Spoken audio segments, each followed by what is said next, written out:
continuer notre série sur les corruptions que l'on trouve dans le Nouveau Testament. Et on va commencer avec le livre de Tite 1, le verset 5 à 6. « Je t'ai laissé en Crète afin que tu mettes en ordre ce qui reste à régler, et que, selon mes instructions, tu établisses des anciens dans chaque ville. S'il s'y trouve quelques hommes irréprochables, maris d'une seule femme, ayant des enfants fidèles, qui ne soient ni accusés de débauche ni rebelles. » Ça, c'est une corruption parce que ici, on voit que Saül demande à Tite d'établir des anciens. Nous sommes choisis par Yahuwah. Ce n'est pas des humains qui choisissent d'autres humains. Ce n'est pas des humains qui établissent d'autres humains. Ça, ce n'est pas la vérité. Nous sommes des prophètes. Et c'est Yahuwah qui nous a consacrés, mis à part pour devenir ses prophètes, pour le servir. Donc, si Saül était un prophète, Tite était un prophète, ils sont tous prophètes. Je ne peux pas aller établir quelqu'un pour devenir prophète. Ça n'a aucun sens. Ce n'est pas moi qui établis des prophètes, c'est Yahuwah qui établit des prophètes. Ce n'est pas moi qui choisis qui va servir Yahuwah, c'est Yahuwah qui choisit qui va le servir. Donc là, le fait de voir que Tite devait choisir, établir des personnes, ce n'est pas compatible. Parce que dans leur religion, c'est ce que nous trouvons. Des humains qui établissent d'autres humains. Dans l'assemblée de Yahuwah, ce n'est pas nous qui établissons qui que ce soit, c'est Yahuwah qui nous établit. C'est lui qui bâtit son assemblée. Ce n'est pas nous qui bâtissons l'assemblée de Yahuwah. Ça n'a aucun sens. Yahusha, il a dit, Képha, sur cette pierre, je bâtirai l'assemblée. Il n'a pas dit, vous allez bâtir l'assemblée. Il a dit, je bâtirai mon assemblée. Tite 2. En attendant la bienheureuse espérance et la manifestation de la gloire du grand et notre Sauveur, Yahusha HaMashiach, qui s'est donné lui-même pour nous afin de nous racheter de toute iniquité et de se faire un peuple qui lui appartienne, purifié par lui et zélé pour les bonnes œuvres. Ici, Yahusha HaMashiach s'est donné lui-même pour nous afin de nous racheter de toutes nos iniquités et de se faire un peuple qui lui appartienne. Ces deux versets sont un peu confus, d'accord? Parce qu'on pourrait croire que Yahusha HaMashiach est Dieu. Et c'est peut-être pour ça que les chrétiens disent que Yahusha HaMashiach est Dieu. Non. Yahusha, c'est Yahusha. Yahuwah, c'est Yahuwah. Ce n'est pas la même personne. D'accord? Yahusha HaMashiach est un malak, un messager, qui a été envoyé par Yahuwah pour nous racheter. Donc c'est Yahuwah qui nous rachète à travers le sacrifice de Yahusha. Donc Yahusha a accepté. Il est venu par son plein gré, il a accepté de se sacrifier pour nous racheter, c'est vrai. Mais c'est Yahuwah qui l'a envoyé. Il a fait la volonté de Yahuwah. Yahuwah voulait nous racheter. Il a dit, ok, tu veux les racheter? J'y vais. Voilà l'histoire. Donc c'est Yahuwah qui nous rachète afin que nous devenions un peuple qui lui appartienne. On appartient à Yahuwah. Je voulais juste éclaircir ce verset parce que ça peut être compris un peu comme si Dieu c'est Yahusha HaMashiach. Notre sauveur, c'est Yahuwah. Les chrétiens mélangent beaucoup de choses. En fait, si vous voulez, Yahusha représente la grâce qui nous vient de Yahuwah. C'est Yahuwah qui nous fait grâce, qui nous pardonne, qui nous rachète. Et cette grâce se manifeste par Yahusha HaMashiach. Yahusha est la grâce.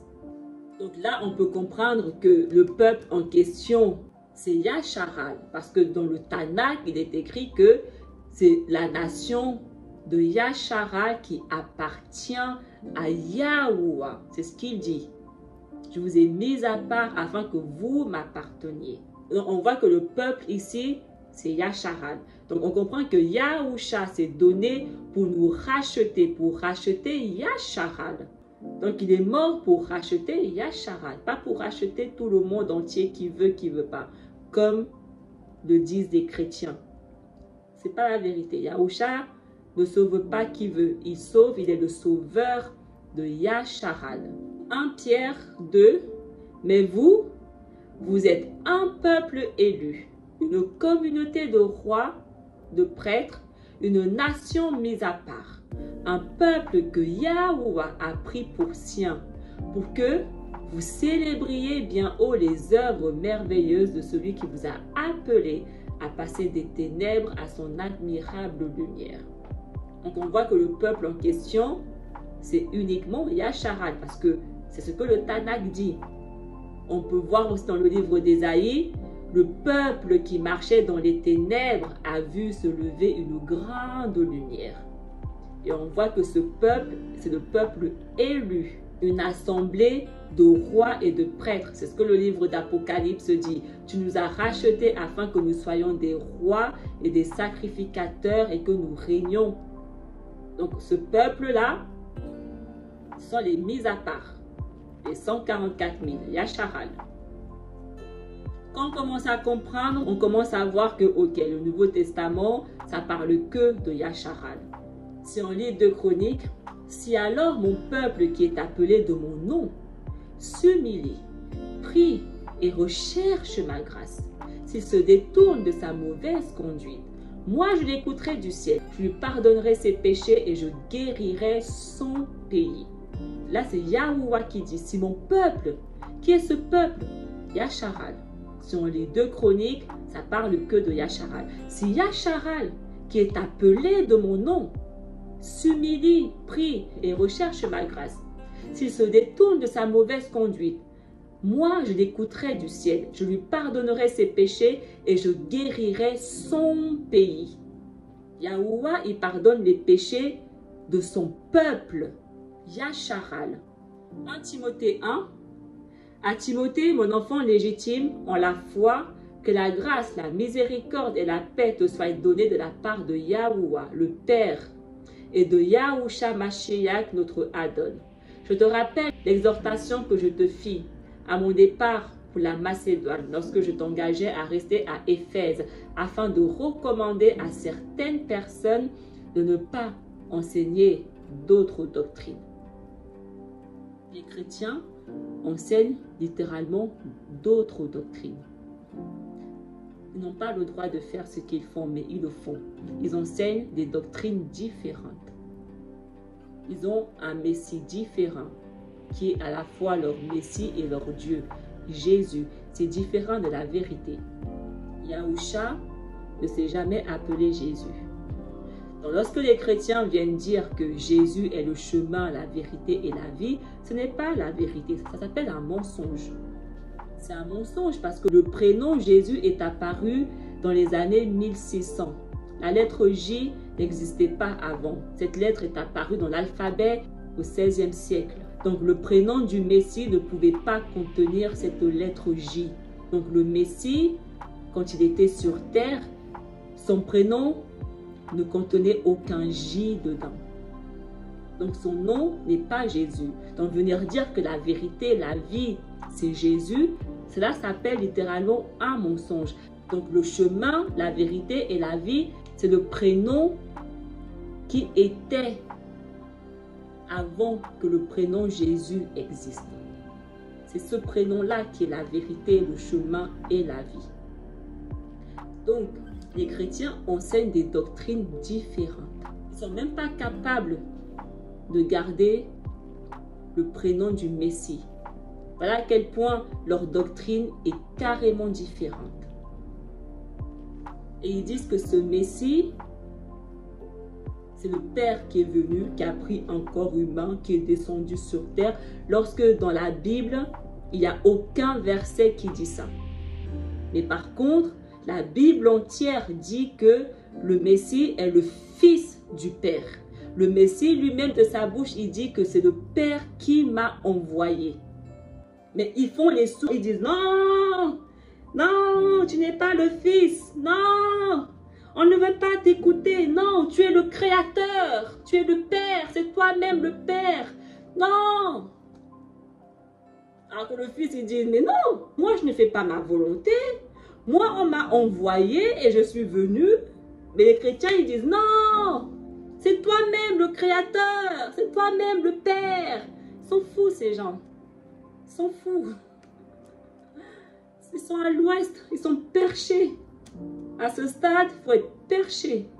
Ils parlent, personne ne l'écoute. Sourds. Ils sont sourds comme pas possible. Galates 1. Je m'étonne que vous vous détourniez si promptement de celui qui vous a appelé par la grâce de Yahusha pour passer à une autre parole. Non pas qu'il y ait une autre parole, mais il y a des gens qui vous troublent et qui veulent renverser la parole de Yahuwah. Donc rien que là déjà c'est une corruption. Parce qu'ils disent que la parole c'est la parole de Yahusha. Ce n'est pas la parole de Yahusha.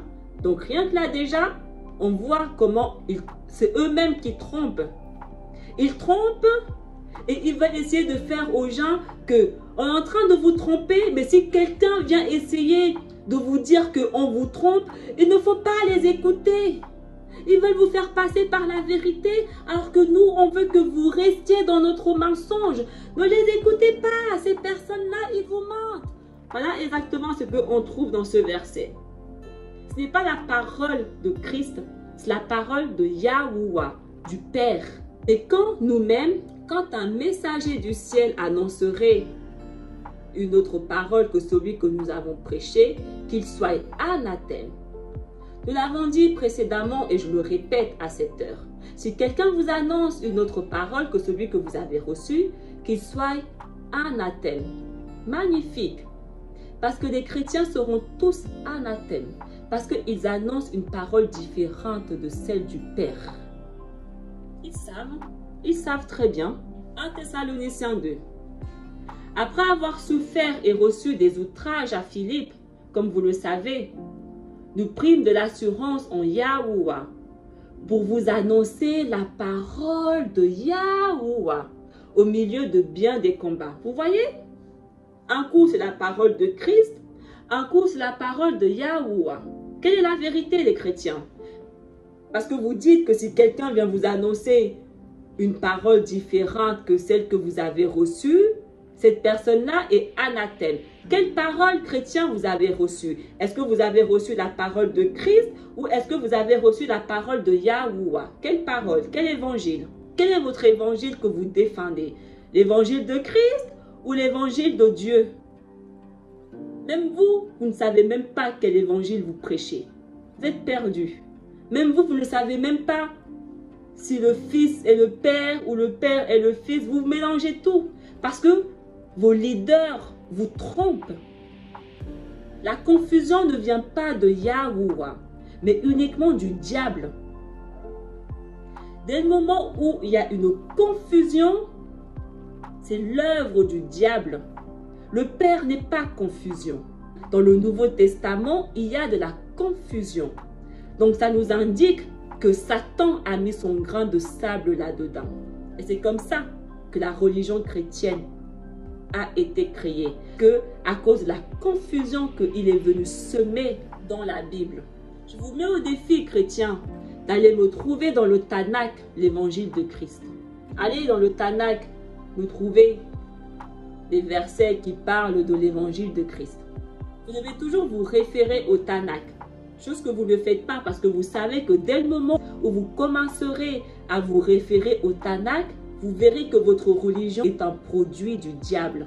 Vous rejetez la vérité. C'est pour ça que vous êtes égarés et conduits par des esprits d'égarement. Parce que vous ne voulez pas entendre et voir la vérité. 2 Pierre 2. Il y a eu parmi le peuple de faux prophètes. Il y aura de même parmi vous de faux docteurs qui introduiront des sectes pernicieuses et qui reniant le maître qui les a rachetés, attireront sur eux une ruine soudaine. Plusieurs les suivront dans leur dissolution et la voix de la vérité sera calomniée à cause d'eux. Par cupidité, ils trafiqueront de vous au moyen de paroles trompeuses, eux que menacent depuis longtemps la condamnation et dont la ruine ne sommeille point. Il a tout dit. Parce que vous rejetez celui qui vous a racheté, vous rejetez sa vérité, vous rejetez sa grâce. Il va vous donner plein de faux prophètes qui vont venir vous induire en erreur. Il vous dit, vous ne voulez pas ma vérité? Tenez, il va vous distribuer à gogo. Distribution. Il va vous faire plaisir. Vous voulez le mensonge? Vous voulez le mensonge? Il n'y a pas de souci. Yahuwah, il donne avec abondance. La Bible dit qu'il donne avec abondance. Donc, si tu veux du mensonge, il va t'en donner avec abondance. Du mensonge. Il va t'en donner. Juste demande. Dis-lui ce que tu veux, il te donne. Tu veux du mensonge? Tiens, gratuit. Voilà.